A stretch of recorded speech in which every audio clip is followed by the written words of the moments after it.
Yo, what's up, ladies and gentlemen? Good to see you again. Welcome back to Cards in Hand. We are at episode 6 now, and you got your boy Luffy TV, Luffy TCG, joined by my man Daniel, aka Howdy, howdy. FTC Hobby, up here. And we'll have all of our beautiful socials on the right side here, just so you can check us out on every single platform. But man, there is so much to talk about today. And one thing that we were just talking about, which I thought was really interesting, was our plans and basically our excitement for the trip to nationals. And, you flying from Texas, myself flying from Virginia, a lot of people from all over the nation flying into this amazing event. And I think it's just going to be a blast. And we were just talking about like how we're going to catch Ubers together and maybe even shout out to our buddy EV Collectibles. Evie. Yeah, maybe bum a ride off him. And Yeah, no, Evie, God bless him. If you could be our chauffeur, yes. and save us about like $300 in Uber charges, Woo. we would love you forever, bro. I mean, we already do. That's already. True. But That's true. man, I think I've like I told you, I've only been to LA one time, and that was back in 2009 or 2010, right around that area. And this is when I was in the food industry. I owned food businesses, and we got flown out for a cooking competition, my business partner and I. And it was like, I was 30-ish years old, and man, I'm dating myself. We were just talking about how old we are, and I'm like, I know. yeah, I'm literally dating myself, saying I was 30 years old in 2010. Jesus Christ. I just turned 30. This took a turn I didn't want it to, but yet here we are. Here we are. Here we are. No, not the math isn't. The math isn't quite mathing. But anyways, y'all get the point. Yeah. I got flown out to LA. I was there for You were 45. I think like 3 days, and everything was a company expense for us. So like I wasn't worried about like, hey, throw it on the company, throw it on the company card. We're all good. And so like, and I was just there to like compete in a cooking competition. All my stuff was paid for, or not. A lot of my flight, my hotel, all that stuff was mostly paid for. And so like, whatever. I'm just there to eat and drink and have fun. Yeah. But now that I'm in this situation where I'm like, I got to pay for the flight. I got to pay for the house, that we're staying in. We don't have a car, obviously, No. and so like, the numbers are starting to add up a little bit. Oh, and yeah. I'm like, okay, this is gonna be a little bit of an expense. Yeah. So something I heard, and I'm not entirely sure how close you and I are staying to it, because we happen to be quite a bit away from the venue itself, but we have an awesome house that is gonna have like 10 of us, 9 of us. Yeah, 10 of us. Yeah, 10 of us staying in. 10 of us staying there, and I've got some people that are going to be coming in and out to play games and hang Cool. out. Yeah. So there's gonna be a bunch of us, and something I heard though was, and I saw this through a post on Twitter, if I'm not mistaken, was, and I can't remember the exact name, but there is some form of either rail system or like metro that it takes you basically like a block or two away from the convention center, and that might be something worth looking at. And I heard that it was very cheap, it was very affordable. So instead of potentially paying like a $20-$30 Uber ride, we might be able to, and this is also not only just for FTC and I, but to anybody listening that's going to nationals, it might be worth looking into that. If you aren't staying like right beside the venue, it might be worth looking into some of the rail systems. I don't know if it was called the metro. I don't really remember exactly the term or the word for it, but there's probably some cheap public transportation opportunities, and if we happen to be close, that might be worth looking into, and maybe picking up a ticket for a few days and seeing if we can get to and fro from there. So that'll be not a pretty bad neat. idea. Yeah, exactly. One of the big benefits that of staying with a group of people is that in most situations we're going to find that we're going to be needing to go out at the same time as other people. So, splitting the cost of some of these rideshare things, it'll help a lot. But still, every dollar counts. And so, we gotta explore our options when it comes to this. And not only that, but LA, from what I remember, is not a cheap city to to have fun. No, So my experience of California was like, whoa, this is crazy how expensive yeah, everything is. But yeah, yet again, I don't know the validity of the statement I saw on Twitter, but it said something about a sure. very cheap rail public transportation system. So if it's an option, it might be worth Yeah, looking into. But I'm excited nonetheless, and I know that bro, I'm there's thrilled. yeah, it's going to be such a fun time, and I think that all of us just getting there the day before and having so much time to get settled in, be able to Yep. play a bunch of matches, familiarize Mhm. ourselves with the lay of the land and everything. It's going to be a blast, man. And I'm really just Bro, I got looking. Oh, I'm just all the looking local forward to homies meeting are. everybody. Yeah, Well, I was just gonna say all the local homies are looking forward to meeting you, man. yeah, yeah, Actually, before you and I started doing this podcast, a lot of them were very familiar with your content and the things that you did, and so when you and I started doing this, they're like, "Oh, that's cool." Like I've been watching, Luffy's YouTube or his streams, and yeah.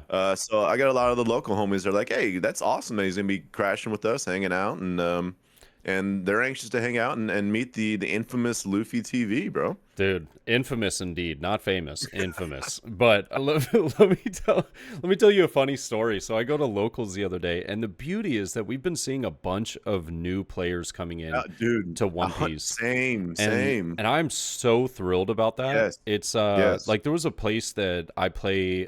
I usually try and go to 2 a week if I can. Like Mhm. there's like 3 different places I go to, but I with work schedule I usually can only make like 1 or 2 of them per week. Yeah, So just kind of depends. But I'm with you. one of the spots that I go to, it used to have like 6 people every week. But it was so Mhm. fun. It was like the same 6 people. We'd all have a blast, great friends. We'd have a blast, right? Well, it grew, and it slowly grew, and then it was like, oh, we're having like 12 people a week. This is cool, right? Yeah. And then last night we had like 28 people there at this Love one it. spot that we never have 20 people. It's like 12 to maybe like 15 max, 16, something Hmm. like that. But we had 28 people. I was like, dude, this is awesome. I've never even seen It's half these awesome. people. And Yeah. and it was not this yesterday, but it was like a week ago that I go out to a different city for a game. It's like 20-minute drive, not bad. But I get out there, and somebody said the funniest thing to me when they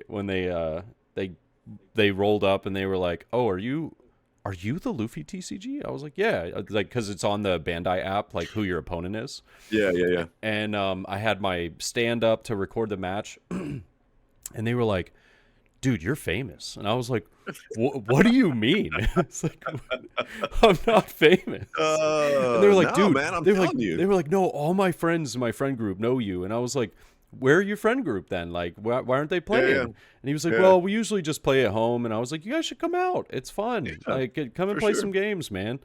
And they were like, "Well, we didn't know that you come here. Now we're gonna have to." I was like, "Yeah, heck yeah." So See, your celebrity is bringing out the locals, bro. dude, it was Look at so you. weird. It was Look so at you weird. go. Because like I will say the it shocked me. I was like, dude, I dude, am not that famous. dude, and the same thing happened to me, but the same thing happened to me a while back, and it was more, this is way before One Piece, and like I was into the Pokemon thing, and doing my Pokemon streams and Yeah. so on and so forth.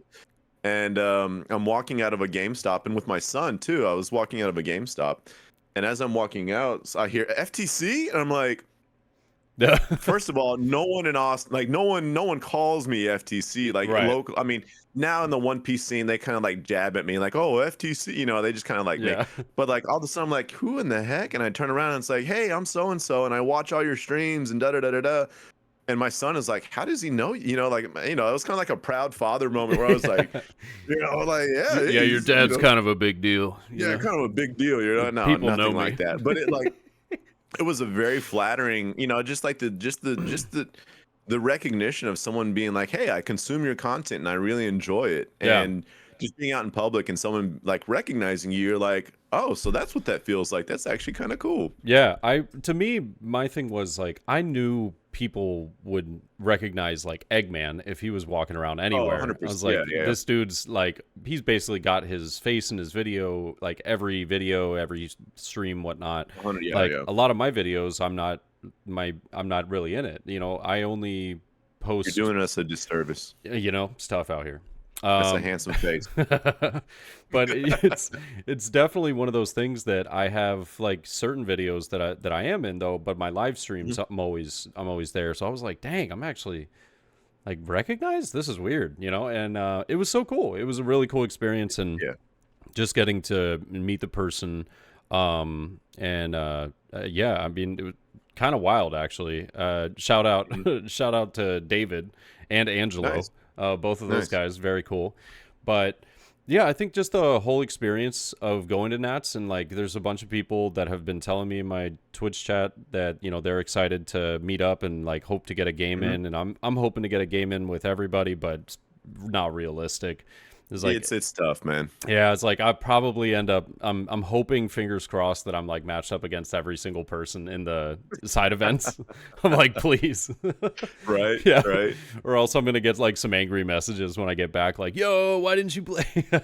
There's only so much that can be done. That's only true. so much. That's true. So But I mean, either way, I'm really looking forward to it. And I am too. and speaking of nationals, something I wanted to touch base with you on, because, and I don't know, I know I texted it to you, but I don't know if you ended up seeing it, was the link to Eggman's tweet about nationals not being live streamed. It's Was it nationals or was it? yeah, Man, maybe yeah. I didn't read that correctly. Dude, There's no way. nationals is not being live streamed because Wait, of a are we sure we're reading that right? Because I don't want to. I don't want to believe that. positive, dude. So I- at least from that tweet, the Dragon Ball. So if you go to Eggman's tweet, his he quoted one of the Dragon Ball event Twitter accounts, right? That said, unfortunately, there will be no live streaming of the event in for the Bandai Card Fest 23-24 because of the cost of venue internet prices. And that is such a disservice to the community, to the players. It's really a shame. Okay, so this is where my confusion is coming in. My understanding was that the Card Fest was the weekend before Nationals. Am I mistaken that? Because I thought there was a Card Fest that was, they're saying like the weekend before that, and then there's the Nationals, which is the last weekend in January. Am I getting that wrong? I think you are, because Bandai Card Fest 23-24 isn't the dates. That was the year.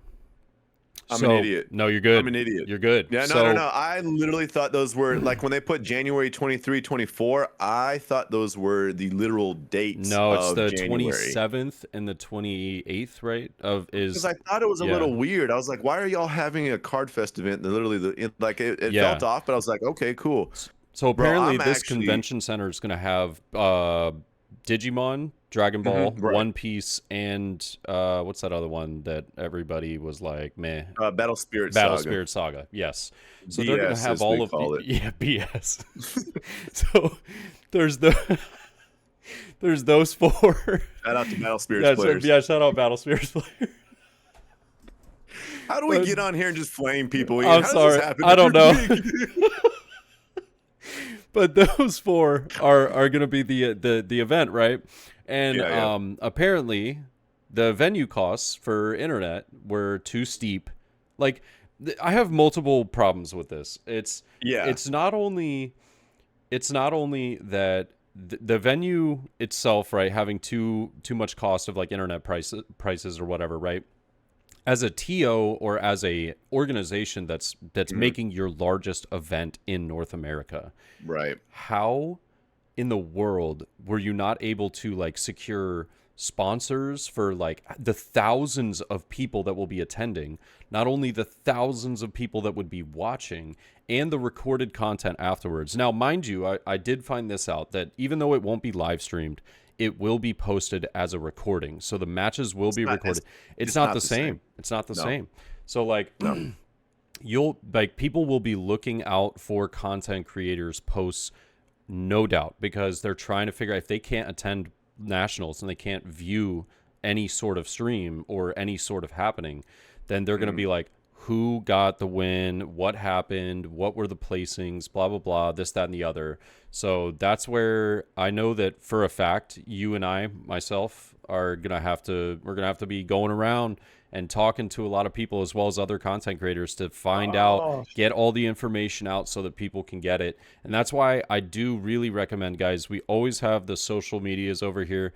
Highly recommend. Not so much me. I'm terrible at Twitter, but this man, he's the god of Twitter. Stop. Yeah, so please. You say this all in the middle of me like making an announcement that I'm like, hey, I need to step away. Yeah, from you Twitter did take for a break for like a week or two. Yeah.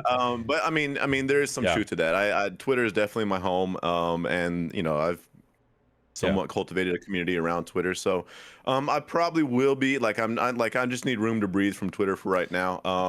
But truthfully, I probably will be getting very active come next. Honestly.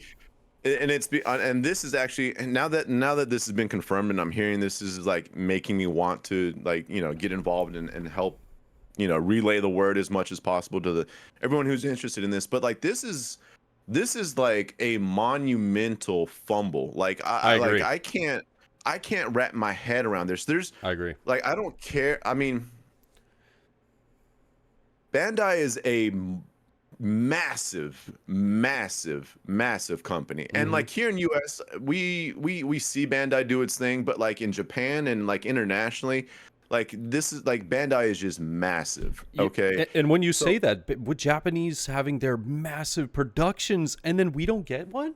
I don't, man. What? And like, so when you say cost, like that makes me say like, well, what are we talking here? Like what's Yeah. like I don't want to assume too much, but like we're talking like $1 billion company. I can feel pretty confident in saying that. Yeah. Like I feel like Bandai is $1 billion, and I know business is business, and you got to make the decisions that are right for the business, and that means numbers and cents. And I understand that aspect as someone who owned a business for almost 10 years. I get that.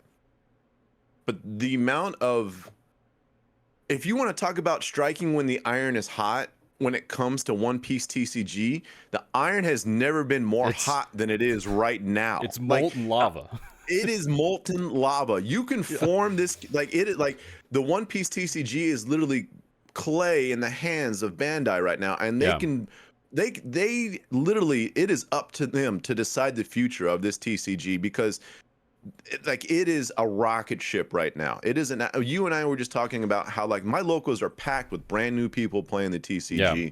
You're seeing the same thing. We're seeing it, the market is something different. Like I won't use the market as a great example, but the market's wild. It is, but there's something to be said about what the market is doing as well.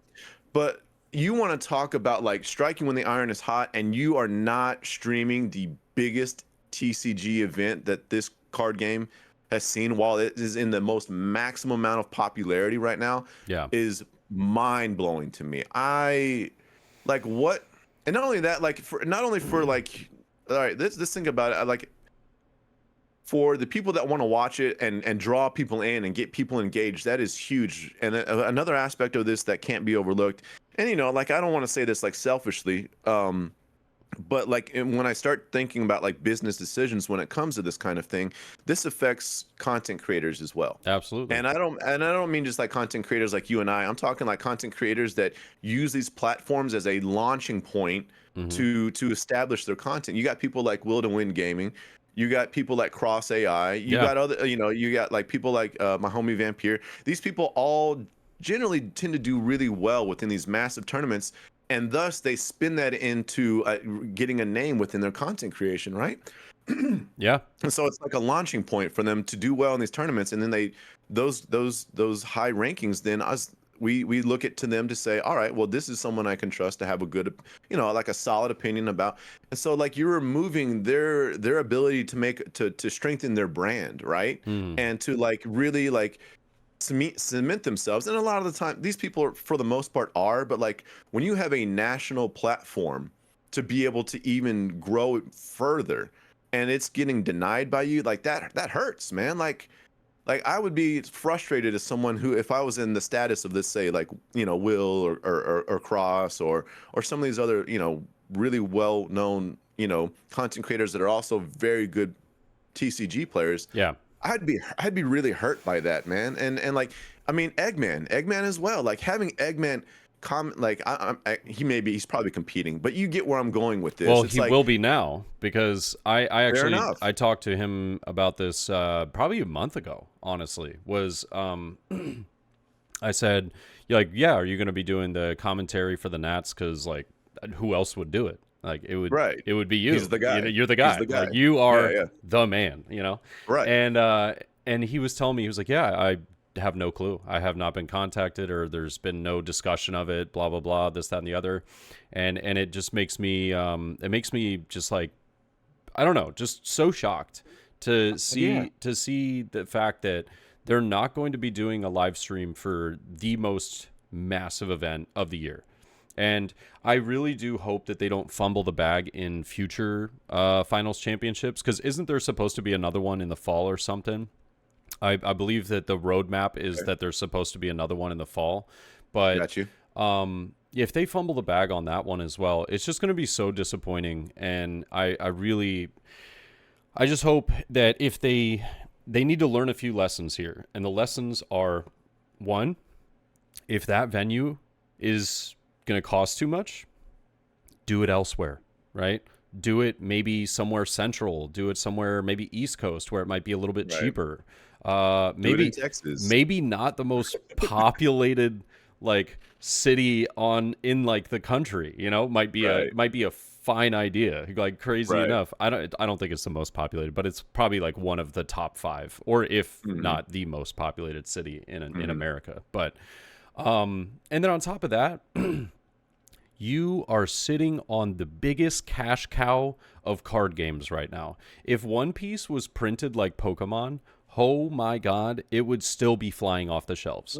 It would be crazy. And so like the fact that I've even seen some of these leaks of like emails from distributors to, like I saw this on Reddit. There was an email from a distributor to a card shop that was saying OPO7 pre-order, or you have to get your order in for OPO7 for allocations and stuff like that. I had like 6 months ahead of time for Bandai products, and they were sending out emails that were like, "Hey, the product will actually, we're getting a lot less. We're going to be printing a lot less of this because of." Supply things with other card games and whatnot. And so like they're trying to also focus on these other card games that, granted aren't doing terribly, but they're also trying to like revitalize Battle Spirit Saga when it's like, drop it. It's dead. Stop. It's dead. Just stop it. Stop. You have the golden goose that laid the golden egg. Here. You have both the egg and the goose, dude. Right. All you got to do is like mass produce the egg.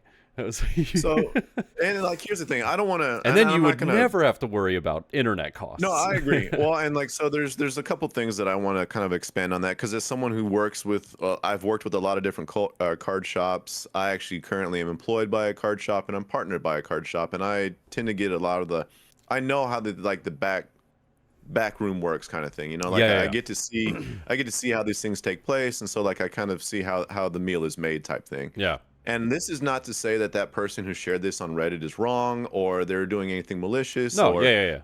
But here's the thing is, there are shops that I've seen in the past, and I'm not talking about with One Piece specifically, but with other TCGs, more specifically Pokemon, that have said that there are things that are going, and like we're the problem here is like we're comparing Pokemon to Bandai, so like it's hard. They're not the same. Yeah. But I've seen a practice within shops, and I'm not calling anyone out, but that they say that these things are going to be short printed, or they're small allocations, and to be honest with you, that only serves to benefit them, right? Because once they put that out, right, then they can put a price at, well, you got to pre-order at $175 a box because this is what's going on. Yeah. And I never bite on those things, because every single time someone comes out with that stuff, it's never held true in my experience. Yeah. And the fact that they would say something like Bandai is actually going in the opposite direction of printing, Whereas when we saw like Bandai has, so this is hard to believe because what we're seeing with Set 5, but Bandai actually has done a tremendous job in upping the allocations Yeah, for One Piece. A tremendous job. yeah, Because I can tell you right now, and other people that work with card shops and other card shop owners will tell you the same. Their allocations from Romance Dawn to Paramount War to Pillars of Strength, and so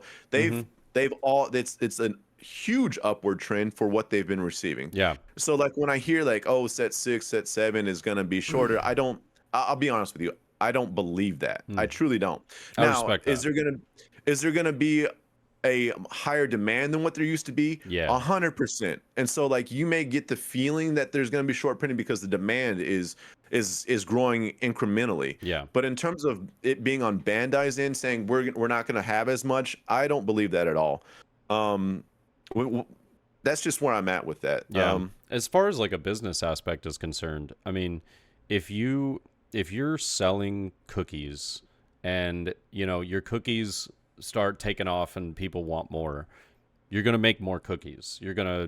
And you're going to sell as many as, you know, you possibly can. And if you run out one day, you're like, "Huh, I made 100 this day. I'll make 150 the next day." And then you Right. sell out that day as well. You might not just keep increasing it by 50, you might double. You might be like, you know what? Instead of going for 200 the next day, I might go 300, right? Yeah. And then you start to find that sweet spot of like, okay, maybe we took one set and we overprinted it and whatnot. And, but now we know like kind of a threshold of how much we can print to where people will Right. be interested. And Right. I don't see a cap right now. Like, if No, they there's not. if There's they literally not. yeah, if they tripled or quadrupled their production as of like set 5, even set 4, which I think in my opinion seemed like the most printed set. I could be wrong about that, but set 4 looked like it was the most printed set out of what we've seen so far. If they like quadrupled that, I promise people would still be buying Oh, it. it'd still Yeah. be flying off the shelf. Like Yeah. Bandai is literally printing money with One Piece TCG. Oh, absolutely. Now here's where like the other aspect of this comes in, and where like the tricky part that what I've observed is that so Bandai is obviously paying for the One Piece IP. Like, you know, Yeah. like One Piece has to get their cut for using their IP through Bandai, right? So Bandai does not get all the money that they sell, you know, the Right. TCG product. And whereas Battle Spirits Saga is their own IP. So they're Ah. every dollar that they make off of Battle Spirit Saga is a dollar in their pocket, not Yeah. 60% here, 40% there. I So actually did there's not know that. That makes a lot of sense. so there's the reason why they went so hard with Battle Spirit Saga is because that is their own IP. Mm, So if Battle Spirit Saga did extremely well, they stand to profit a lot more yeah. than if they're making cuts, you know, having to cut checks to other IPs. Yeah. And so Bandai wants to hold on to Battle Spirit Saga. They've done everything in their power to make Battle Spirit Saga a thing. They want that, and you know, I don't think they've quite let that go. Although I don't think they anticipated One Piece TCG being what it is now, and I think that's where they kind of messed up with that. It's like, oh Right. crap, they almost simultaneously released Battle Spirit Saga along with One Piece TCG, and quite frankly, they allocated a lot of their resources to Battle Spirit Saga because they were more vested in that doing well, to be honest with you. Yeah. And so like that's where part of the gray area comes in. It's like, is Bandai finally just going to be like, you know what? Rest in peace, Battle Spirit Saga. Like, we barely knew you, you know, kind of thing. But they, like you said, brother, they have a golden egg and a golden goose with One Piece TCG. And like I was saying earlier, it is literally in their hands, like to see, like they can make this thing the next biggest TCG pretty comfortably. It feels, at least right now, from where we're sitting right now, it feels like they can make this thing just like the next insane TCG. And I think there's decisions in Bandai that need to be made about how much resources they're going to allocate to One Piece TCG, which, you know, will remain to be seen. But I think, like I said, the counter argument to that is that Battle Spirit Saga is still sort of a thing, and they invested so much into it that I don't know if they're just gonna like say, you know what, we screwed up with Battle Spirit Saga, let's just get rid of it, let's wipe our hands of it, or if they're gonna be like, you know what, like we really want to try and make this work. I don't know. It's just going to be. But I feel like they've put themselves in a pretty tough spot now because it's a weird position. with a lot of the businesses that bought the first set of Battle Spirits, and like how much of that just sat on the shelves, Bro, and like it's it was now down. gross. It's down to like. I swear I've seen booster boxes of the first set go for like $30, which stores are essentially taking a had loss. them for $25 a booster box. Yeah, and you're taking a loss as a store, doing that. And dude, yeah, I can't tell you how many times we were getting in our allocations, and like it was literally like 6 cases of Battle Spirit Saga, 4 boxes of One Piece, 4 boxes, not cases, 4 boxes. yeah, And I'm like. yeah. It hurts, bro. Yeah. It hurts. But here's the thing. It's like there's no way Bandai's not seeing the same thing, right? It's like, okay, like I want to believe that the higher ups are saying like we can't keep up with One Piece. We from where it stands, we can't keep up. Battle Spirit Saga, I don't think I know literally one player, and the only reason that dude plays was because the payouts were huge for those tournaments, and he was just like a shark that was just a card shark that was literally just trying to make money off the TCG. Yeah. So I hope the higher ups in Bandai recognize this and they say, hey, One Piece TCG, give them all the resource, like just make this thing succeed To the moon. Exactly. Like, and like for everything that Bandai actually has done well, and they have done some good things, but we're not going to sit here and just shill for them at the same time when they've made mistakes in other areas, right? Yeah. So it's kind of like Bandai, like where are we going with this? Like you've got a decision to make, and let's hope it's the right one. Yeah, the roadmap is basically dependent on their action, and Yep. Honestly, I am still in good spirits. I do agree. think that, at the end of the day, like you said, production has grown. Being able to see it at different locations as well. Like at first, I wasn't seeing starter decks at Target or starter decks at whatnot, or like, I don't know, Five Below or whatever, right? Stuff like that. But now I actually do see them, even though they're very briefly. They're usually pretty brief. It's like, oh, we got them, and then it's like, oh, it's gone. All right, well, but it does make me excited that we are seeing a lot of these stuff, and during some of the sets, a lot of the stores all got allocations. They were all healthy. Everybody was getting the boxes that they needed. But people are hungry, man. People want more. People want more. It is literally like One Piece, not just as a TCG, but One Piece as an IP is literally like a perfect storm right now. It truly is. When you've got the manga, with Gear 5, which, I'm not there yet, so no spoilers. Yeah. But like that apparently is like just an epic moment. Like everyone loves the Gear 5. Like Gear 5 is just a really cool thing from it was insane. What everyone has. And so that's a big thing. You've got the live action, right? The live action on Netflix absolutely crushed it. Yeah. It killed it. It killed the numbers, and they were just like, well, this is a thing now, right? Mm-hmm. You've got the TCG aspect from the players, which the game is insanely fun. You can't sign up for regionals unless you're literally on it, like, the first 30 seconds. So like the demand from a player standpoint. And now I think we've really entered a wave of collectors, right? Yeah, whereas like you could argue like the first 4 sets were not, I mean, they were collector friendly, like if you grew up watching the anime and like you enjoyed One Piece, like if you were into the card games, you'd be like, oh, that's a cool card, or that's a cool card. Yeah. Set 5 is like a collector's freaking jackpot, right? That's like I could not have been more wrong about when I first said like, oh guys, the prices on TCG Player are going for like 170, 180, right? But that was pre-orders, pre-sales before the boxes came out. I was like, dude, just wait till the boxes come out, wait till the second wave, it's going to go down. Nope. Everybody and their mom is picking up all of these boxes because they're trying to pull the manga, they're trying to pull the Oda, they're trying to pull like all of the stuff in there. The only thing, Nami SPs, like like the tough part is though is that if you're, it just sucks for a player standpoint, because as far as collectors, I think a lot of these people are just holding on to sealed product. And from a player standpoint, though, like trying to get your hands on a box or something has become very, very difficult. And that's unfortunate to a lot of the new players, because at the end of the day, like, yeah, it's cool to get these hits and everything, but if you look at the cost of the biggest hits that you can get out of the box.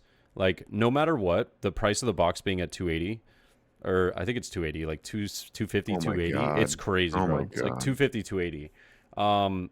You're not profiting like whatsoever. If like you can't even break even. You have to get like the biggest hits out of the box in order. You have to get like a Sakazuki leader and a Nami SP, right? Exactly, and that's like borderline breaking even.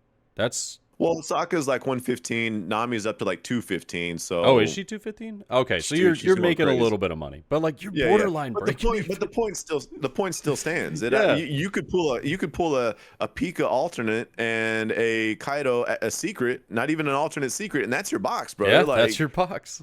GG's, you know. Yeah. So that's why it just sucks for players, you know. It's I will agree, and like there's been a lot of debate.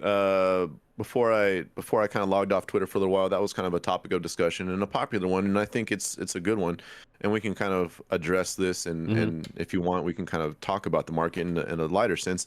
And I've seen like a lot of people say like this doesn't affect players, and to an extent, I agree. Like to an extent, you don't like the alternate arts are generally the ones that are being manipulated, or they are the ones that are going for like really really high prices. I think for set 5, if I'm not mistaken, the Kid SR is still the most expensive SR, and it's about $6 to $8 range, right? Right. That's acceptable. It's either that or Rebecca. It's one of the two. Okay, so like that's acceptable. Yeah. So like I've seen people have the argument that it's not really that, it's the starter decks, and there is truth to that because we see cards like Queen, but I want to offer a little bit of pushback that if people are saying like you can still buy minimum rarity decks and people it's still afford yada yada. But let's look at the decks that are currently like meta, the popular decks, right? You got Sakazuki. Sakazuki is the #1 meta deck right now, and everyone's trying to build it. And so the starter deck definitely applies to that because you have cards like Hina and Great Eruption that come from starter deck 6 that are very expensive cards, right? So let's remove the starter deck and say, all right, well, you're right. It's mostly starter deck. But then here's the thing. You've got Borsalino. You can get away with 3 Borsalinos, but a lot of people like to run 4. Yeah. How much is Borsalino? Borsalino SR is a $50 card, okay? An SR, a super rare, is a $50 card. So that's your #1 meta deck. You're already talking about a playset for $200 if you want the Borsalino SRs. So that's not a starter deck. That is just a normal card that you pull out of Paramount War, right? Yep. All right, so we're already kind of like, that's not entirely true. It's not just starter decks. Let's go to Purple Luffy. Purple Luffy has the Queens. That's starter deck, right? What else isn't? So Purple Luffy is like, okay, that's the starter deck issue because you've got the Queens. And it's got page 1 and ulti, I think. Yeah. Yeah, and even those, what are those, like $4 each-ish, something around there? Again, but those are starter deck cards. So we can give that to say, all right, Purple Luffy's not, in terms of like wanting to pool cards or like affordability for a new player, Purple Luffy's not that bad. Let's go to Kata and Enel. Kata and Enel, where do they run? Katakuri. Katakuri. Where do you get Katakuri? Out of Pillars of Strength Secret. How much is that card going for? It's like $80. $80. So you can't sit here and tell me that these things, it's just a starter deck issue and this is not a problem. It is a problem, okay? Yeah. And like if you're wanting to play Sokka, Enel, Katakuri, you've got a problem. Those are three of the 5, 3 of the 4. If you want to include, Purple Luffy, those are 3 of the top 4 meta decks. And so like that those are older sets and so on, but still like it is an issue for people. You can play those decks without those cards, but you're not gonna be able to you dramatically lessen the effectiveness of those decks. And if you truly want to compete, you're not going to win against someone that has the Katakuris. You're not going to win against someone that has the Borsalinos. Like those are cards that are instrumental for the deck. Absolutely.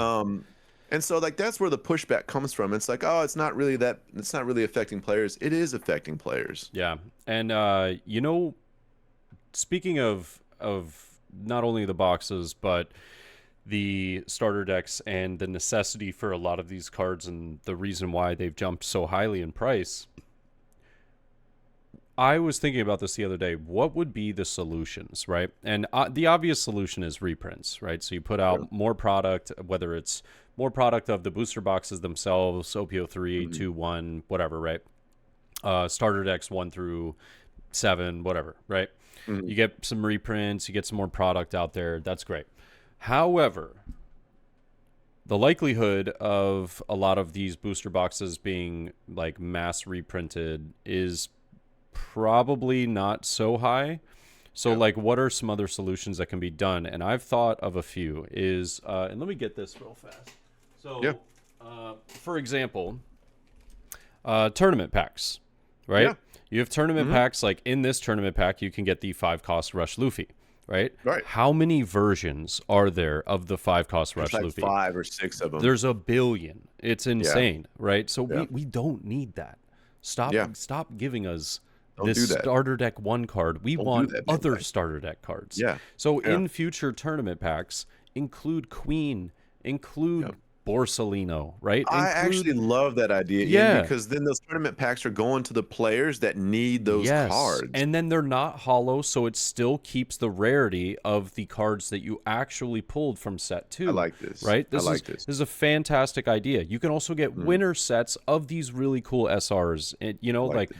Great idea, right? Another Yeah. idea that they could potentially do is I personally don't play Magic, haven't played Magic, but I was talking to a Magic player about this. They actually allow, and I'm not sure if this is in every single format of the game, or if it's just in certain formats, but they allow you to use any card that, even if it's of a different language, in your deck, as long as it is an official Magic the Gathering card. Really? Yeah. So, what if One Piece said, "Hey, this now boosts product sales of your Japanese cards too." Bro, the Japanese market, the Japanese community would be so pissed to see all these Yeah. Americans coming over. Like, what the hell? Buying, taking up Give me all all the the.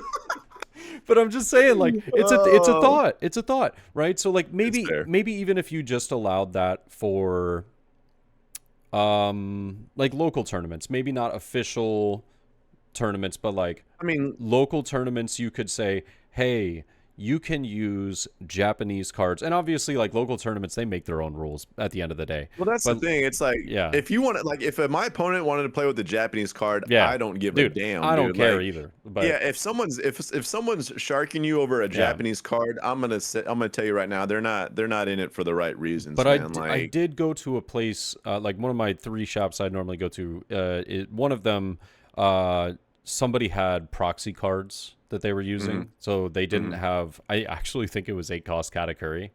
And they had a printed version of 8-cost Katakuri. And they were using that, and somebody complained. And so then they had to go, well, no one's allowed to use proxy cards and whatnot. And so I don't know if they would complain if it was Japanese, like, because it would be an official card, but I think that's also an interesting thing that could be done. Like, what about being able to use some Japanese cards as well with your English cards? Maybe not at official Bandai, like Treasure Cups, Sure, regionals, yeah, and whatnot, yeah. but like at locals, they say this is 100% allowed for any Bandai TCG Plus registered games, right? Not our blah blah blah. So I'm gonna put this out yeah, there, Ian. but and this I'm is- not really gonna sugarcoat this. And Yeah. so I'm gonna apologize. I'm not gonna apologize. Screw it. okay. If you are complaining about people having Japanese cards or printing cards at locals, you suck, dude. I'm sorry. I'm sorry. Like, what are you trying to just like get a free win at? Like, what are we doing Suck here? the people? fun out of everything. It was a Katakuri player, wasn't it? Well, oh no. so- I honestly don't remember. I don't know the person. I'm I messing. just But, I like, heard come the on, situation. people. What are we Yeah. doing? Yeah, it didn't affect me because I had the cards. Yeah. But I Yeah. was sitting here like, why did and I went up to the girl that was, she was the TO there, and I was like, hey, so like, what's the deal with why'd you even bring that up? Like, you can't use proxy cards or whatever. And she was like, well, somebody had like a proxy card in their deck, and another player wasn't very happy about that, and so we just have to, we got to do it by the book if somebody's going to complain. And I was like, that's fair, I get it. Like, from a business standpoint, you can't not do that, because then if like that person complains to Bandai, you might just lose your allocation and stuff as a whole as a card shop. So I can understand like the pressure that might bring to, maybe a card shop that doesn't, maybe they're not, like you were talking about the tiers the other day, how it's like bronze, silver, gold, or whatever. The gold. Like, perhaps they're like a bronze, just getting into One Piece card shop, and they're like, that's, so I can understand the weariness of that. All right, so the card shop owner gets a pass. The person that snitched does not get a pass. I'm sorry, bro. Like, no, we're not. Yeah. Come on, they man. get a big old you suck. Yeah, basically, dude. But you would agree, right? This would be a fantastic idea. I love that idea. I think the tournament packs is a great idea.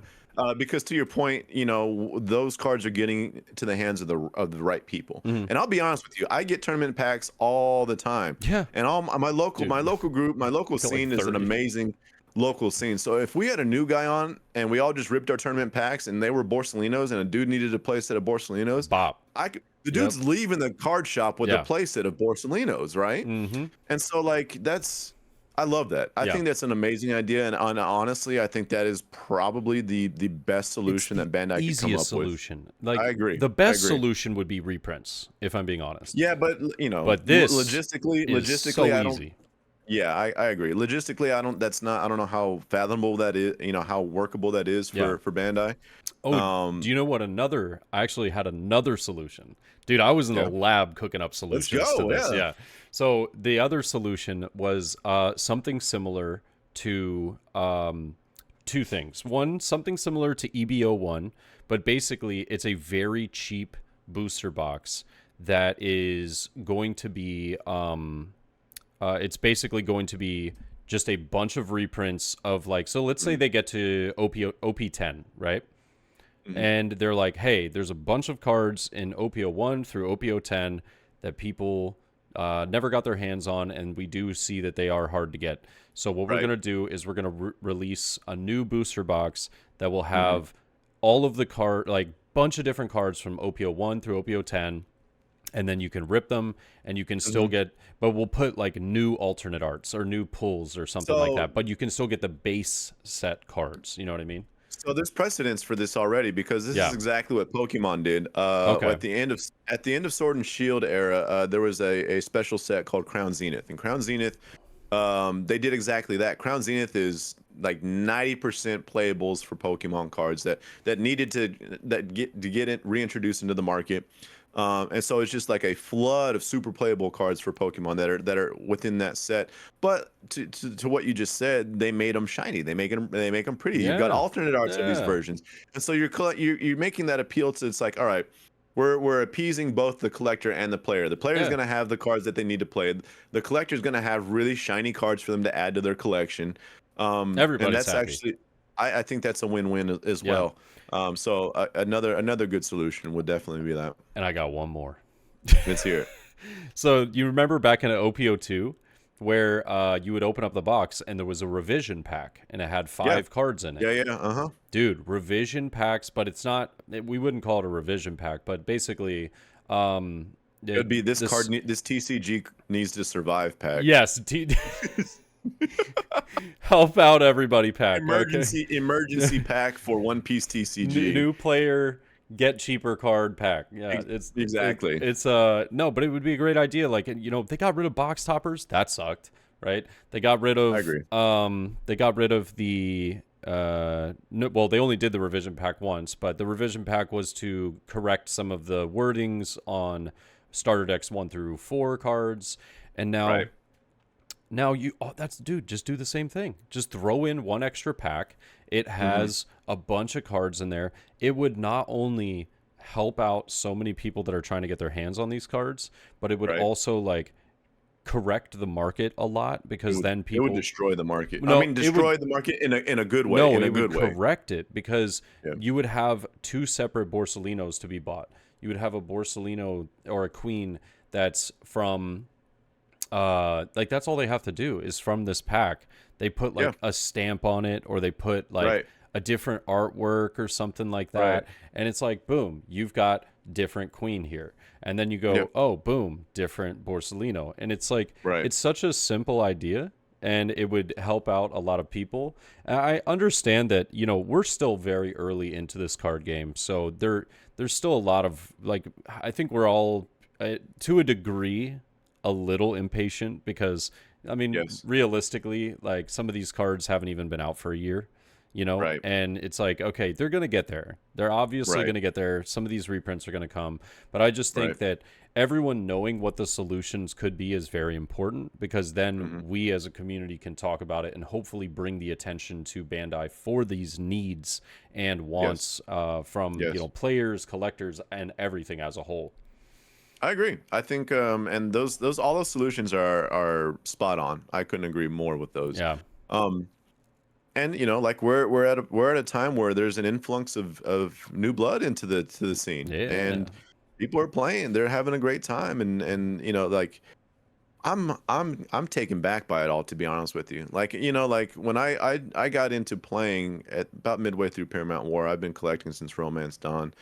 And there was some hype, obviously, like when Romance Dawn, Paramount War came around, because of the scarcity, there was people that were kind of like intrigued, and they were like, they want to try and find a pack here and there at the.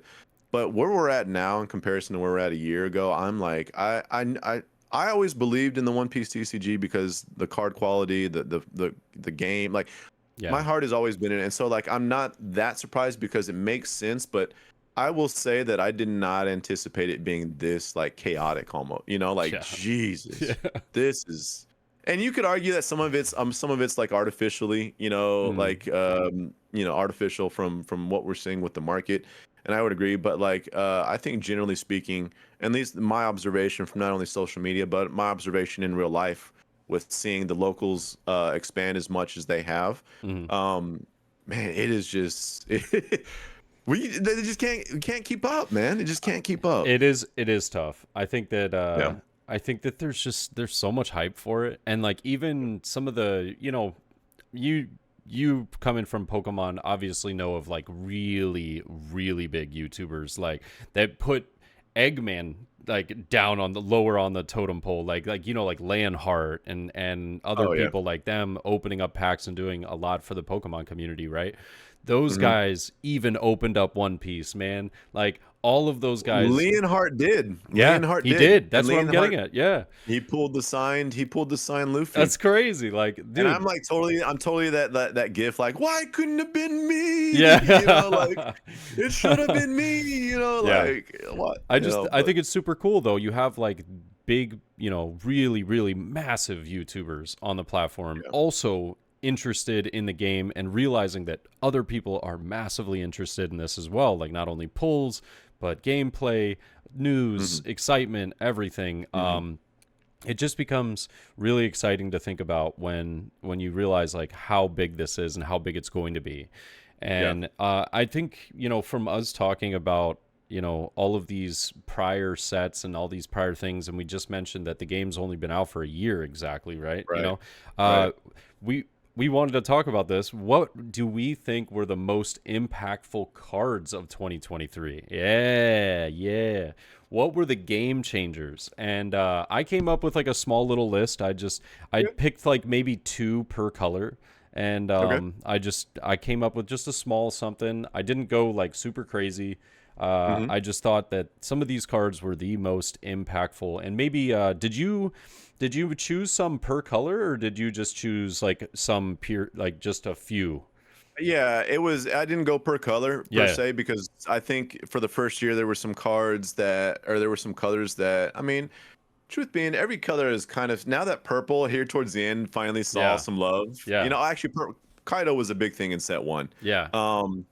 But Yeah. like, I feel like every color for the most part is kind of seen like their moment. You know what I mean? Within their first year. Yeah. Within the meta. And so, like, it's fair, but not really, to be honest with you. I went with cards that were impactful, not only from the TCG, but just from like almost like a polarization standpoint, just like cards that if you mention the card, you're going to get into like a 10-minute debate about that card kind of thing. You know what I mean? Like, just like truly polarizing cards that people had strong opinions about one way or the other. And so, like, to me, I've kind of like melded the impactfulness of a card with like the polarization of a card in terms of like people's thoughts and feelings towards those cards, because in a lot of ways I feel like that kind of made sense to me to want to kind of take that approach, because I like to me impact is like what kind of feelings does that stir up within someone, you know what I mean? Right. And so that's kind of the approach that I took with it. Okay. I went with a lot of the idea of these cards were what really defined a lot of the meta throughout 2023 in different stages. Okay. And I think these have been really interesting. And so I'll go through mine, and then I would love to hear yours. So starting with red, I had Otama as well as Radical Beam. I thought, yes, Rad Beam was one of mine. Yeah, I thought Radical Beam was one of the most important cards for red, and probably will still be one of the most important cards for red till the death of the game. Which I mean, well, and I think, you know, like what we saw when you and I were mentioning on a podcast a couple podcasts back was like, you know, a lot of these really good cards are now kind of getting put out throughout the other colors. Like for instance, the 0 cost counter that gives you a +3 when you trash another card. So we saw that with I forget what color first had that. It would be first was purple in OPO3. It was purple, wasn't it? Yeah. It was purple with Jet Gatling. Blue got it in OPO4, and now green just got it in OPO5. And red has it too. Red got it in OPO4 as well. Yes. And black has it too. Oh yeah, you're right. Oh yeah. Yeah. What was that? Shoot. It's that's called like the 6 King pistol, I think. That's what it is. Thank you. I think that one came out in OPO3. Now I think about it. I think. I don't know. Damn. Yeah. Damn, I forgot about that one. Our memories only go so far back. Hey, you know what? You know what? I'm just glad the only color that didn't get it yet is yellow. Dude, they get it. They get it next set. Ian, they get I don't want to go down. We can't go down this road again. Dude, I saw real quick. I'm gonna divert for a second. I saw a Twitter comment, and this is not to single anyone out, but I saw a Twitter comment that was like, "I'm tired of the yellow complaining," and I'm like, you know what, brother? I'm sorry. I'm not. I mean, I'm sorry, but I'm not. It is what it is. What it is. It is what it is. But we're not gonna go down that path today. We can't. You know. No. And it's like so my point being is that last episode we were just passionate. Okay. Yeah, no, we were, and you know what? We stood on business, as the kids like to say. You know. Yeah. And people are like, "Are you really?" Yeah. We'll die on this hill. We will. We will. But like, so the point that I was making with like Rad Beam is now we're starting to see other colors have like a Rad Beam-esque card, right? Yeah. And so like you have these cards that kind of like set the foundation as like, all right, this is like a quote unquote staple card, right? Within like red, we'll take Rad Beam as an example. Generally speaking, Rad Beam is a staple within red, and now that they're starting to like spread it out over other colors, like that just kind of speaks to the strength and the significance of that card and the impact. You know, to your point, the impact that card has within you know the TCG, and so now we're seeing other colors get the same type of treatment where it's like, oh, you get a Rad Beam, you get a Rad Beam, you know, quote unquote Rad Beam. Yeah. Granted, the provisions vary from different color to color most of the time. But Rad Beam insanely, I mean, so much so that they banned the damn cards. It got banned. Yeah, it got restricted. Excuse me, restricted to one. It was down bad for a little bit. But Otama also really good, just in a lot of decks. Really solid during the absolute onslaught of red for 4 sets. And then for blue, I had the wait real quick. Well, let's do it this way. Yeah. Let's do red, blue. Like we'll just kind of. That's why I asked if you had colors. I didn't know if you had colors. Well, I mean, I can spitball here. You know that. Okay. I mean, let the man freestyle a little bit here. Right. Let the man freestyle. All right, hit me. What you got? I'm gonna go with a relatively easy one. Yeah. And I know, like I'm gonna go with both the Whitebeard Leader. Yep. Rad Beam was one of them. It was the Whitebeard Leader. Yeah. And the Whitebeard character card. The 9 cost. The 9 cost. Yeah. And I remember back when I want to speak for myself mostly because maybe other people saw the vision before I did, but I had the general same sentiment from a lot of the locals when we saw the Whitebeard Leader and we read the card and we're like, taking a life every turn? Like, why would I want to do that? That sounds, like we weren't really sold on it, right? That's how I felt. Yeah. Yeah, it's like, why would I take a life every turn? I mean, yeah, you're 6 life, but that doesn't feel like a great leader ability. And then people started playing with the leader, and then they were like, "Oh, okay, Oh, this is kind of cool. this is gross. This is actually kind of broken." And then we saw, the reign of Whitebeard. I mean, I think it's arguable to say that probably Whitebeard was the most highly represented / most successful leader of 2023. Yeah. Is that Oh, yeah. probably fair to say? That is facts. Yep. And then, what kind of made also the leader, you know, not broken, but in the sense like gave it a lot of its strength in combination with Red Beam was the character, the Newgate, the 9-drop Newgate. Yeah. And when Whitebeard leader didn't have to take a life at the end of its turn and get buffed up to 8k for the entire turn, Pretty good. you just wasted your opponent's entire turn. You're just like, yeah, what are you gonna do, buddy? Like, have fun with this. I'm gonna play a blocker and pass. Yeah, exactly. Oh, and I was at 10 Dawn, so I leave one up for a rad beam. So even if you hurl everything at me, Yeah. I'm still all right. Yep. So those two cards, I think, again, like to kind of go back to what I was saying in terms of like polarization, I think those two cards were extremely polarizing. A lot of people had a lot of different opinions on them. Whether the restrictions were correct or is it overrepresentation? Is there too much Whitebeard? And I think a lot of people would agree that there was just it came to a point there at the end where it's like, this is too much. This is kind of crazy right now. And I would say probably the honorable mention.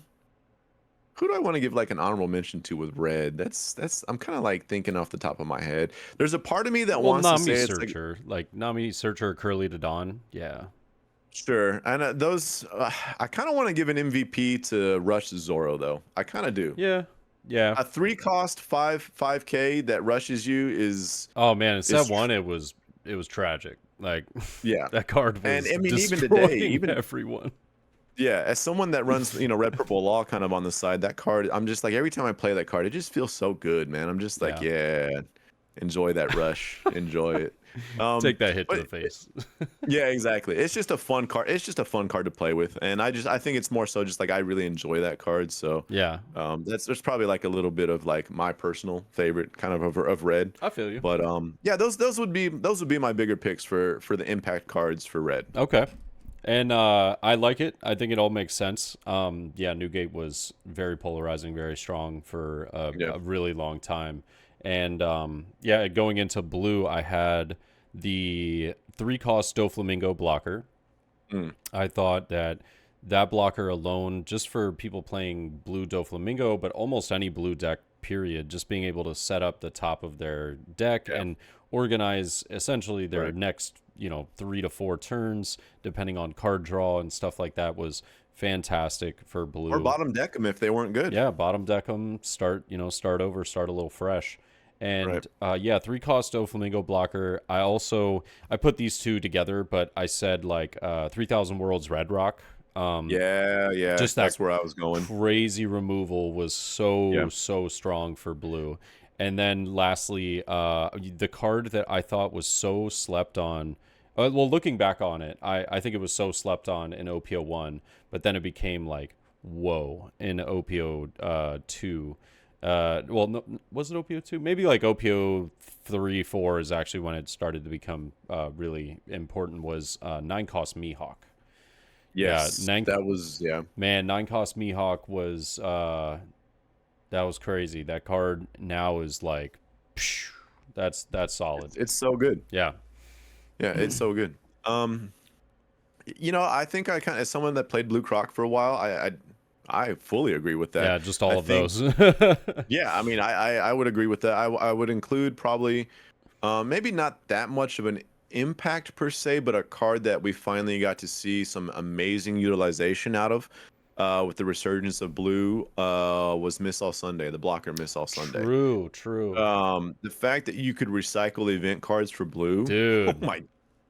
You get a block and you say, "Oh yeah, let me go ahead and just snag this red rock right back." I remember playing against you in those webcam matches, and I was just like, "God, this card sucks, dude." It's tough. Now the only time that you feel good about it is if you are also playing blue and you bottom deck it. Yeah. And you just kind of like, haha, you're not touching your graveyard. Yeah, exactly.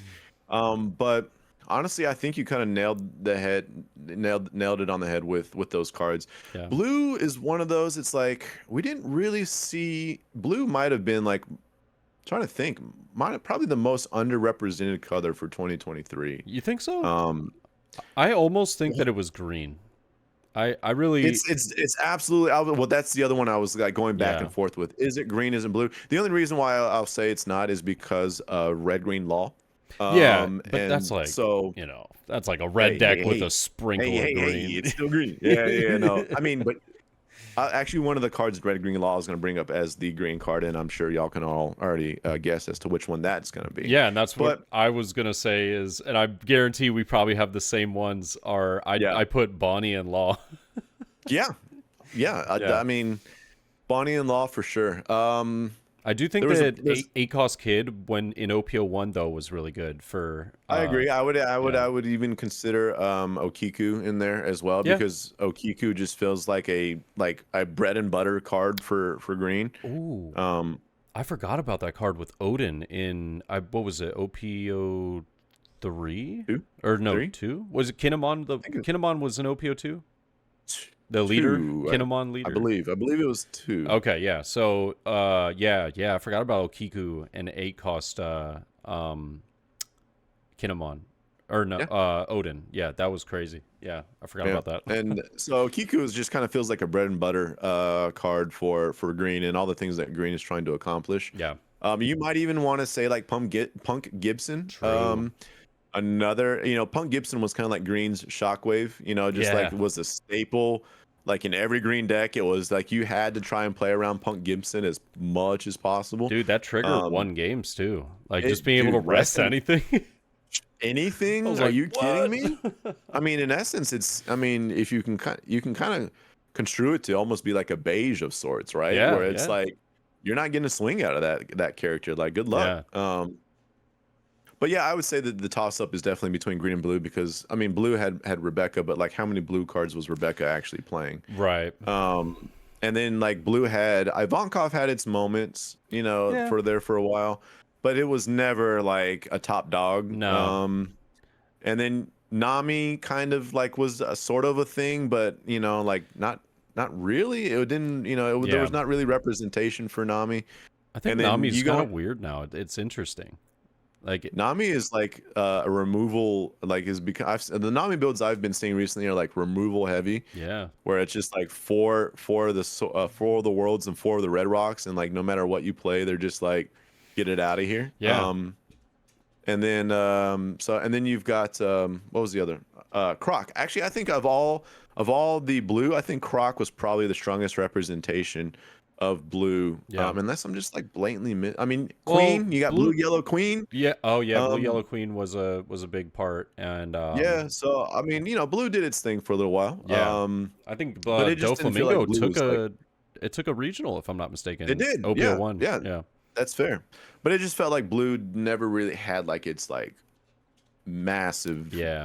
as maybe some of the other colors. It did well, had some good representation, but maybe I would agree with you that maybe green was, but red green law brings life to green. Yeah. So I just think of any other green variant in the game, and the only one that comes to mind that like really succeeded was the Film Kid build. yeah, yeah, that's true. And Film Kid had some really awesome cards. Like, I still think the film package is fantastic.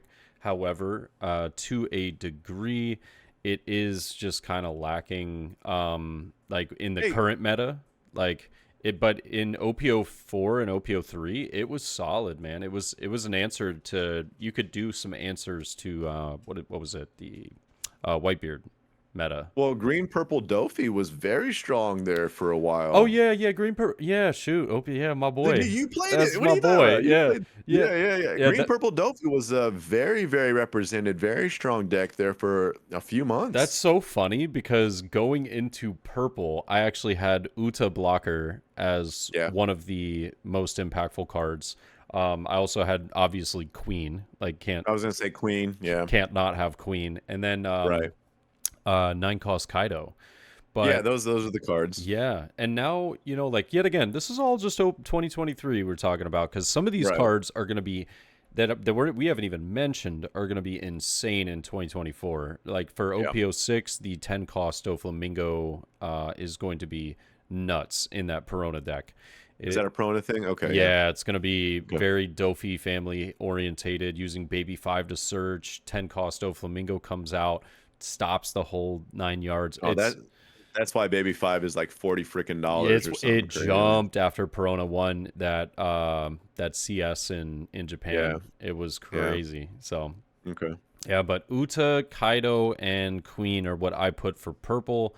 I think that they were some of the most impactful. If you want to go back to OPO1, I think that Onigashima Island is a very important card to think about as well. I don't know if I've ever had more of a love-hate relationship with a card than I had with Onigashima Island. I agree. Like, brother, when you see that card in your hand, you're like, I love this. This game, the purple's great. Yeah. Like, life is good. Yeah. But you don't see that card for your first 2 turns. You hate purple. This game sucks. Just like, yeah, all right, cool. I just lose. Like, yeah, no, I would agree. Onigashima Island, bro. God. Yeah. Yeah, I would agree. I'm trying to think what else purple. I mean, I will throw Kid into that list, the blocker Kid that we just got. That absolutely, that came into the end here towards the end of 2023. Yeah. Blocker Kid, I think, completely changes the look of purple decks all across the board. I didn't include a lot of OPO5 in this just because I didn't know if we wanted to classify that as 2023, because we only get it for like 3 weeks of 2023. That's fair. I'm just trying to. I'm like kind of grasping at straws. No, because that card is insane. So good. So good. Like, I think that's going to be a staple in almost every single purple deck to come. Yeah, I don't see how it's not. I truly don't, because if purple's mechanics remain just ramping and deramping, that card fundamentally is like that is the card. That's your boy. that's your guy. That's your guy. So I would throw I'll throw Kid into there as well for purple. Yeah, I think another card that I was considering, but I ended up not.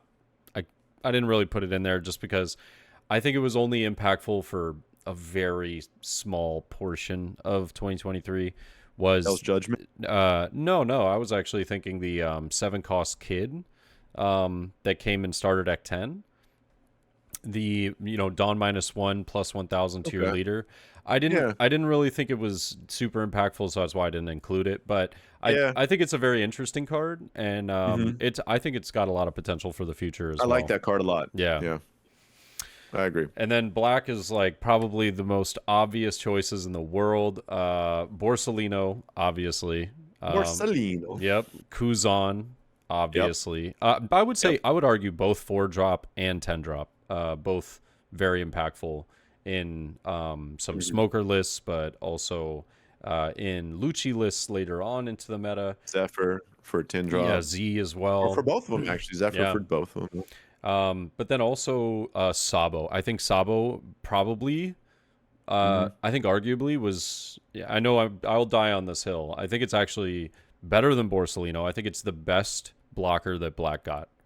It's insane.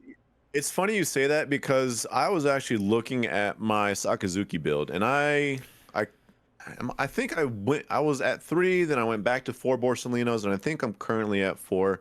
And you could talk me down to 3. Like, it doesn't feel that impactful whether I'm at 3 or 4, to be honest with you. But I will say the reason why I think I'm gonna go back down to 3 is to +1 on my Sabos and go to 3 Sabos. Agreed. That card is so good, and I've been playing a lot of Ace, and like I'm gonna for you Sakazuki players, I'm gonna give you the sauce to go up against Ace right here. You just play hell Sabo. out of your Sabos. Like, you make sure your Manchuri's in hand, and just when you need your Sabo to be just keep playing the Sabos, and there's nothing. I mean, I'm just screwed, you know. Like, I'm just like, all right, cool. Like, I can't do anything. I can't flame imper you. I can't fire fish you. Like, I can't jet pistol you. Like, the best thing I can do is like try and throw out a rush Luffy that you can't. That's unblockable, and just like try and get through like that. It works. Oh, It works, yeah. that card is a 4 of in my deck, brother. I'm like, Yeah, oh, you're gonna take these rush Luffy's for sure. I would agree with that. Sabo is, I think, underappreciated. I would agree with you 100% on that. That card is extremely, extremely good. So good, and So it's good. going to be. I It's would continue to be good in every set. I promise. Yeah, I'm with you on that. I would throw in Shockwave. I would throw in Yeah, Shockwave. yeah, And I know Shockwave's not a thing anymore. not much. Yeah, But back when Black was trying to make it in a sea of red between Law and Zoro, Shockwave it was your answer. You had to if you didn't have that in your hand, you were mulliganing for you were gonna mulligan for a Shockwave in your hand. At least I was. Yeah, Like if I didn't see Shockwave in my hand going up against Zoro or Law, I was like I'm just like, oh, I'm probably gonna lose this. good game. Yeah, exactly. So a Shockwave during the red meta with Law and Zoro, I think was tremendous card for Black as well. Yeah. So I would throw Shockwave in with the ones that you just mentioned too. Yeah, Shockwave was pretty awesome, and I think what was the other? There was another one that I thought. I mean, we could say obviously Smoker leader. It felt like when Smoker came out, everyone was the Smoker player though too. Yeah. You know, like Yeah. everyone wanted to try the new color Black. No, what was it? Why am I forgetting it? There was another card. Kaku for Lucci, being able to like trash some of the CP9 cards in your hand. Yeah. Fukuro as well in that match was like, I mean, just having so many cards that couldn't be interacted with and KO'd, and then they came out with bottom decking cards, and I was like, no. And then Blue started to see some cards, and we're like, yeah, so much for that. Yep, you're like, dang, dude, I thought we were onto something. Yep. But then going into our personal favorite, Yellow. We had Here we go. Obviously 10 cost Big Mom. Insane card. Yeah. 8 cost Katakuri. Insane. Yes. The market speaks for itself on that one. That card is just invaluable. And then 9 cost Yamato as well. I thought that basically the top end of Yellow was just fantastic. A lot of these bigger cost cards really just go insanely hard. And I think you could arguably put in like Perospero into that as well. I think Perospero was super important.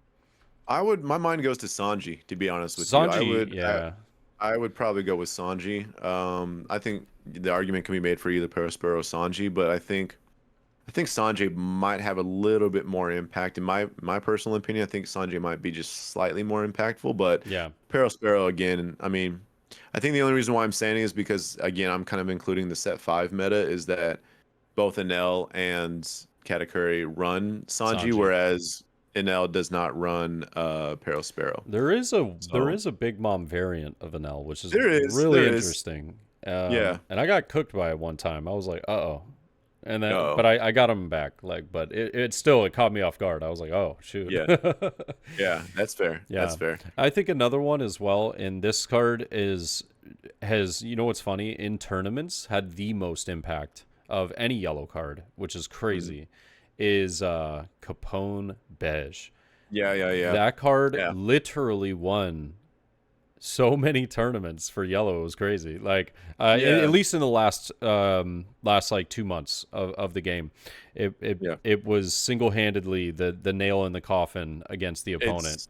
It's funny you say that. This last Tuesday, I lost a game. The only game I was playing Ace again because I'm playtesting Ace for Nats, and I'm at table 1. We're recording the videos for we weren't able to stream, but we were recording table 1 videos. And so I go up and my friend's like, well, what do you want to play against? And I reluctantly, I hate playing against yellow, but I got to get my reps in against yellow. Like if I'm being realistic, absolutely, I got to play against it. It's the reality of the situation. So I was like, let me play your Katakuri. And I am off to an insane start. Like I'm like, this feels great. Like I'm in an amazing position, right? And I have a buggy out. And he dropped a 7-drop mom, and I took a life rather than gave a life because I had a comfortable life. I'm like everything's checking out, right? I'm like, all right, we're in the position, and Katakuri's Ace's hardest matchup. It's the hardest matchup, and it's the one that I struggle with the most as well. And so I've got Buggy out, and I throw Flame Emperor, his big mom, and I'm just trying to get cards out of his hand to find in a position to go for game. And so I attach Tudon. I'm at 10 Don. I attach Tudon to Buggy, and I'm just like, I'm just trying to poke. Just trying to poke to get one more card out, right? To swing 5K, give me one more card. Yeah. And I've got, my +3 on my leader for the double attack. And it was arguably a misplay on my part, but damn, it felt so bad. So I poke, and he takes the life at 5, and I'm like, okay, that's kind of weird that he's taking beige. Yep. And so now my +3 ace leader that's about to swing for double attack. That's the only other card that I have a swing with. Yeah. is dead. It's not there. Yep. And then subsequent turns I get hit with double bombs, double 10 drops. Love it. And I go 3-1, and I'm like, and I only lose to the Katakuri that night, and that felt bad. But yeah, to your point, I lost to a beige this last week, and like that card will literally win you games. Yeah, it's crazy. I think that trigger alone it makes it so that I can't imagine not running that card in a deck. But yeah, well, and it's a 2K. Like even if it didn't have that trigger ability, it's still a 2K. It's still pretty good. Pretty good. Yeah, it's a pretty good card. Yeah. So yeah, I would agree with that. Yeah, I would agree. Well, and that's gonna pretty much wrap up 2023 and our impactful cards. I thought that was super fun to just kind of go over though, and like go through in my head a year in review. Yeah, a year in review of like what cards really made a change to this game, and whether it was for the good or for the better or for the worse. Like some of the cards, like oh my god, I could not stand Otama for the longest time. Just being able to like reduce all of my cards, and then it would get bounced back with law or something. Yep. I was like, God, man, this card sucks. Like when Event Zoro was a thing for a while, and they ran all those events, and they would Otama Fire Fist you, Jet Pistol, Otama Fire Fist. I was like, which is what I'm doing out of people. So like, I get it. Now that I'm running Ace, I'm like, yeah, this is nice. Yeah.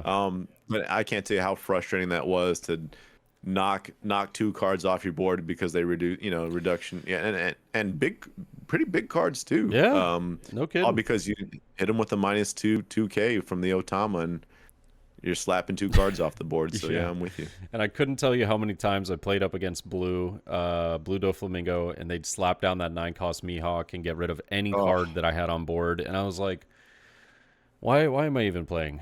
I was like, this is rough. You and I, yeah, absolutely. Well, and you and I, as black players, had a false sense of security. Oh yeah, like we would play our Borsalinos with the utmost confidence. Oh yeah, and our Fukuros are like, yeah, man, have fun. Like you deal with that. You can't touch those cards. And then here comes Blue, and Blue says, yeah, 3,000 worlds, Mihawk, get them out of here. Yeah, no, and so like that was a rude awakening for us. Black was down bad for a little bit, but we're up good now. We're eating real good. Yeah, we're no complaints. We're at Ruth's Chris in the private section. Ironically, I finally waited for my time to shine with a black-blue leader that wasn't Rebecca, and here I am playing Ace. So I'm actually like, I know.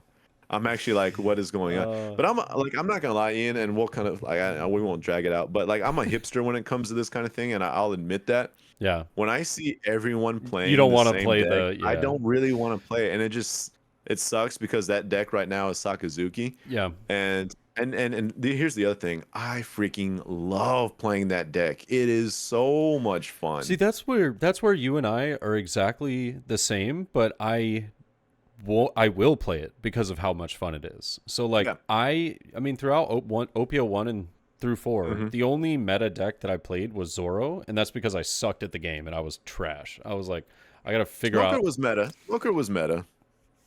It was. I don't know if it won any big things, but it won one tournament in EU, and it was like, that's what it was. It was really surprising, to say the least. But they run a different meta over there. Like I was gonna say, it's I don't think it was I don't think it was that meta, but but it was like, I didn't want to run the red, Law, Yeah, Zoro, blah blah blah. And Whitebeard. after a couple sets, I was like, okay, I'm gonna run a smoker, and then I got into playing Lucci for a little bit. Kind of didn't like it that much. I wasn't Um, into it. yeah, and then I played Yellow, and I liked it at first, but then I had this one game that changed my whole perspective on playing Yellow. My opponent was just like, I didn't even feel good about the win, and I was Yeah, like, we talked. Yeah, we went yeah, over that we last talked time. about that Where, last time, yeah, and I was like, all right, I'm not doing this anymore. So then that's when OPO4 came out, and I played Green Purple Dofi. And so it's like I always played kind of off the meta. Like I don't think Green Purple yeah. Dofi exactly was like off meta, but it wasn't the top dog. And Hmm. now Sakazuki, I'm like, dude, finally a meta deck that I find fun, and I'm Yeah, like, this is so awesome, and it's like that's fair. it's great. The only, and I Yeah. will say this, and we can. This is actually kind of a decent segue into our next podcast. Is that I'd mentioned is like, what are we gonna see that is like the meta to the meta, right? Like, what is the response to these popular decks like Purple Luffy, Mm-hmm. Katakuri not so much, but like Purple Luffy and most primarily Sakazuki, because I think that's gonna be the most represented deck at Nationals, if I'm being honest with you. Yeah, I think And a if it Nell will be wasn't up there. I think it might be second. I would agree with that. Yeah. It's for me honestly. I think a lot more people are going to get turned on to Katakuri before now. Like I think Katakuri is still the better deck, if I'm being honest with you, and I think it'll have more success in the current meta. But whether people agree with that or not, I guess we'll see. Yeah. Um, but like I was saying, and we'll talk about this in our next podcast. Kind of like, what do we anticipate for nationals? Yeah. What's it going to look like? And my answer to the current meta has been Ace. Hmm. And so I would be a lot more geared on Sakazuki if I didn't feel like Ace is kind of like the response to not only Sakazuki but like generally speaking the current meta. And I'll be honest with you, when Ace got announced, I built the Ace deck. Like I was like, dude, this sounds awesome. I'm gonna Yeah. play it. Like I had a lot of fun, and then it kind of died off with the restrictions. And honestly, like that's why I've kind of circled back to Ace, and not playing Sakazuki, is because I feel like it actually is like a very like counter meta deck, if you will. Yeah. So Well, I think, like you said, that's our next podcast right before yes. nationals. Guys, we'll be posting about talking about our predictions for who we think might win or what we'll see at least in the top 16. We'll be talking about this is something I'm interested in is and you can give this some thought over the next week or two, is what we believe the prices of these prize cards will be. I was gonna say I the think pricing. yeah, that's gonna be a lot of fun. Is just kind of like, ooh, how much do you think this will be? So we'll talk about that as well. We'll talk about the pricing just period, but I'm interested like, ooh, how much do you think it's gonna go for? Just speculation, Sure. And then we will also be talking about. Oh shoot! What was the other thing? I had one other thing, and I'm now I forgetting. think we it. wanted to slightly address the market, but I don't know if that was something that we wanted to further Maybe, yeah. I think elaborate maybe on. like closer to nationals, how much the market has changed. Yeah. Yeah, but just nationals as a whole, like what we're going to be doing, the experience. Mhm. If any of you guys will be attending nationals, if you want to come and see us and all that good stuff, like what we'll be doing and where we'll be at, so all that Yeah. good stuff. Yeah, Absolutely. but thank you if you are still here at the end for listening, watching, enjoying, and if you guys enjoy, it's always great if you leave a like or a subscribe down to our channels below. We'll also have all the social medias over here if you want to stay up to date with a lot of everything One Piece. Follow us on Twitter, follow us on Twitch and YouTube, and this is where we post a lot of our content. So Yes, sir. yeah. Other than that, I guess we'll see you guys in the next one then, man. Yes, sir. Peace. Laters.